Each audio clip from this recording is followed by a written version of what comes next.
Hello, welcome to Oxford Heirlooms. This is the final video for project number 14, A Christmas Collar.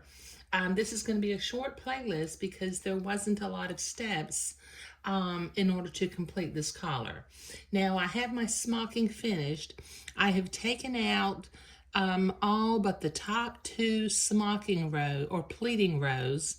And I went to the ironing board, and from the back side of the fabric, I blocked it into a circle.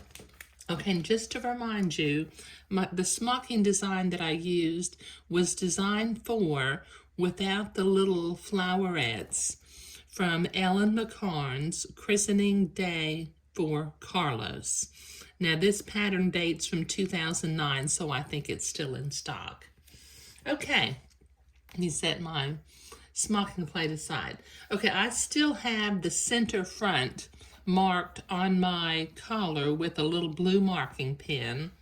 And I went to when I was at the ironing board blocking the collar, I went ahead and pressed my neckband piece in half lengthwise. Okay, now what I'm going to do is I'm going to fold this in half and mark the center of the neckband piece with my blue fabric marking pen. Just make a little blue mark.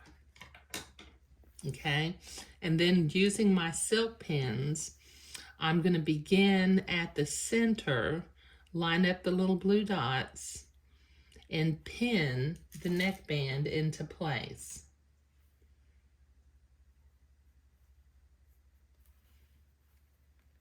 Okay, now since we measured before we started smocking, when I tied the pleating threads, this should just ease in, allowing for 1/4 of an inch of the neckband to hang over from either end of the collar piece.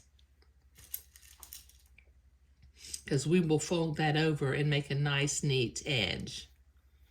Okay, so let me ease this in all along the neckband from one end to the other end, and then I'll be right back. Okay, I've got that eased in and pinned all along the neckline. Now I've got my white thread in the machine. I've got it set to a straight stitch.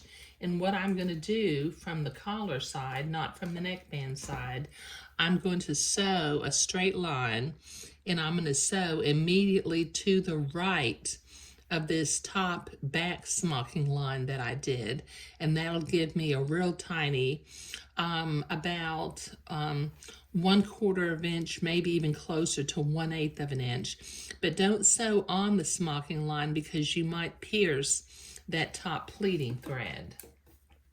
So let me sew, taking my pins out as I come to them. And just sew right to the right of that smocking row, the back smocking row.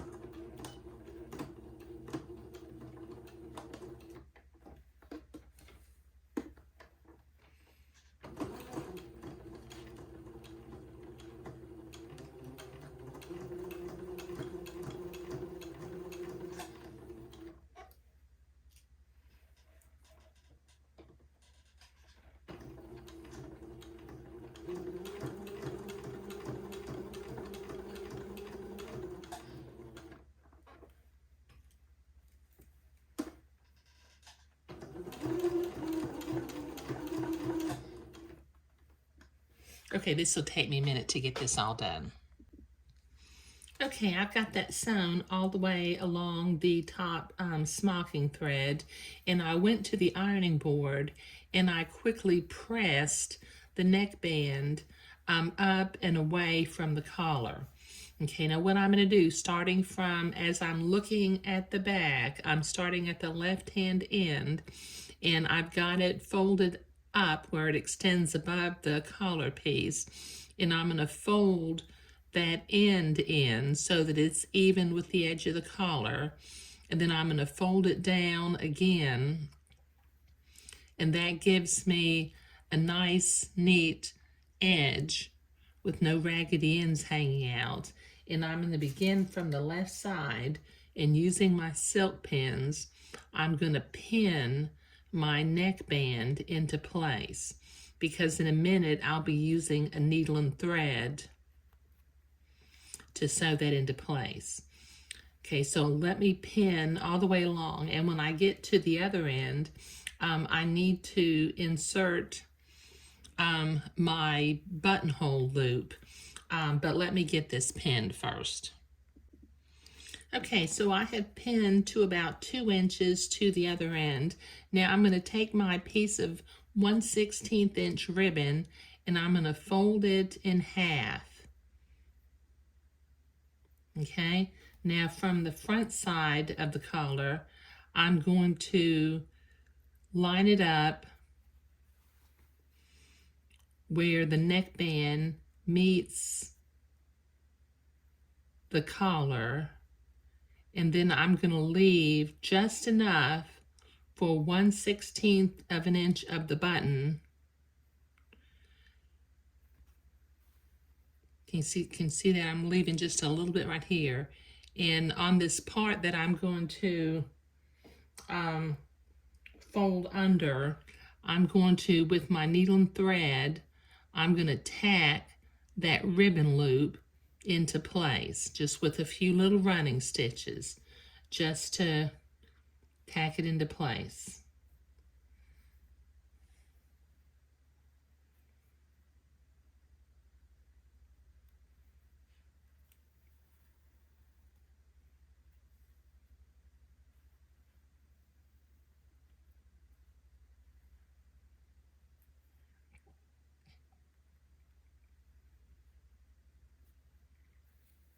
Just go through both layers of the ribbon to anchor it.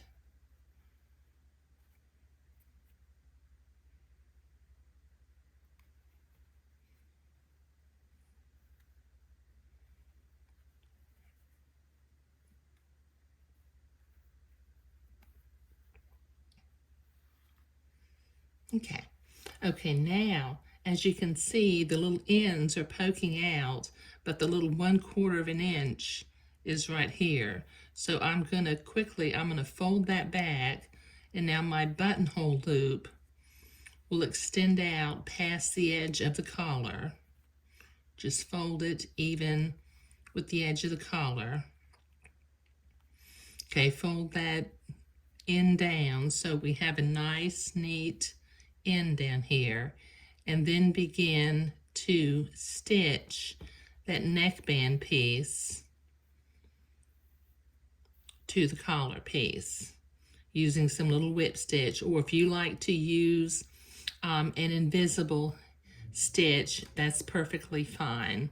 You know, as I've mentioned before, I have a tendency to do whip stitches. Just make sure everything's tucked inside, and using some tiny little stitches, about 1/4 inch or maybe even 3/16 of an inch, because the smaller your stitches, the less puckering you'll have in the neckband. Okay, so I'm going to sew this down all along the inside bottom edge of the neckband. So this will take me a minute to get this all done. Okay, so I've got that sewn all the way along. I have not taken my thread off of the collar yet, because as I get down here to the other end that's opposite of the ribbon buttonhole loop, I'm going to sew my little 1/4 inch button to the collar.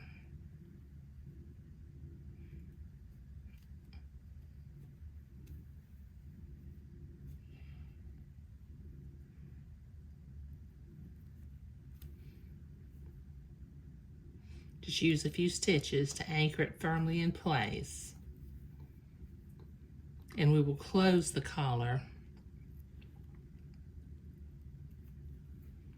by wrapping the buttonhole loop around the button.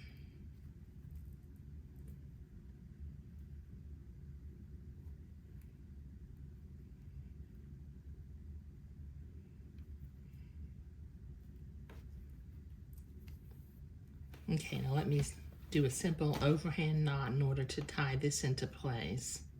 I think I'll do a couple of knots in the same place, one on top of the other.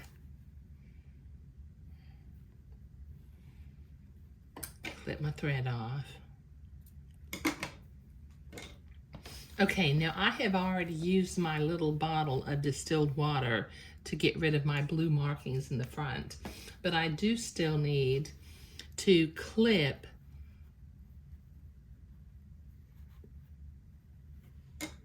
the top two pleating threads so that I can take them out. Now, since we didn't sew through them, they should just slide right out. There we go. Okay, now that's looking really pretty. Okay, so I can button my little collar in the back using the buttonhole loop, and that is ready for Miss Helen to wear for pictures with Santa Claus this year. Now, like I said, I already made her a little white dress, and I do have that I'm going to be sending with the collar. I've got some green silk ribbon because 2 or 3 years, well, maybe it was 3 years ago, I made Miss Helen a little white dress with a Christmas collar with a different embroidery design. I want to say it had little Christmas trees, but it had a green edging, and she wore her little white dress with green ribbon. But Miss Helen has a little sister now, and little sister is wearing the first dress, and Miss Helen is wearing the new dress with the new collar. And I did that mainly so that the younger daughter would not end up wearing the same outfits over and over again. So these collars will coordinate with one another, and Miss Helen and her little sister Mary Hunter will look real sweet in their pictures with Santa. But sewing the neckband on the collar along with the buttonhole loop and the button was what I was doing today. Thank you.